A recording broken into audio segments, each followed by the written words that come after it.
বিজেপির বিহারের নালন্দায় ধর্ষণের চেষ্টা। একজন মহিলা বিহারের নালন্দায় স্থানীয় দোকান থেকে বাজার করে বাড়ি ফিরছিলেন।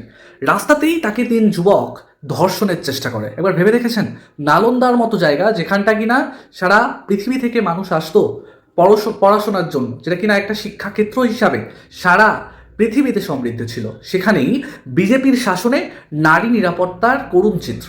যে বিজেপি বাংলায় বারংবার বড় বড় নেতারা এসে বলে নারী নিরাপত্তা, নারী সুরক্ষা নিয়ে বড় বড় কথা, সেই বিহারে, ডবল ইঞ্জিন শাসিত বিহারের নালন্দায় নারী নিরাপত্তার এরকম করুণ চিত্র। নারীরা বাইরে পর্যন্ত বেরোতে পারে না বিজেপি শাসিত রাজ্যগুলোতে। আমরা এর আগে বিজেপি শাসিত উত্তরপ্রদেশ থেকে শুরু করে, মধ্যপ্রদেশ থেকে শুরু করে বিভিন্ন রাজ্যে নারী নিরাপত্তার ভয়ঙ্কর চিত্র দেখেছি।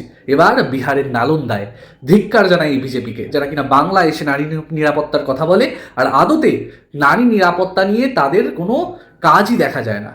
তাই বাংলাকে এই নারী বিরোধী বিজেপিদের হাত থেকে বাঁচানোর জন্য বিজেপিকে একটিও ভোট নয়।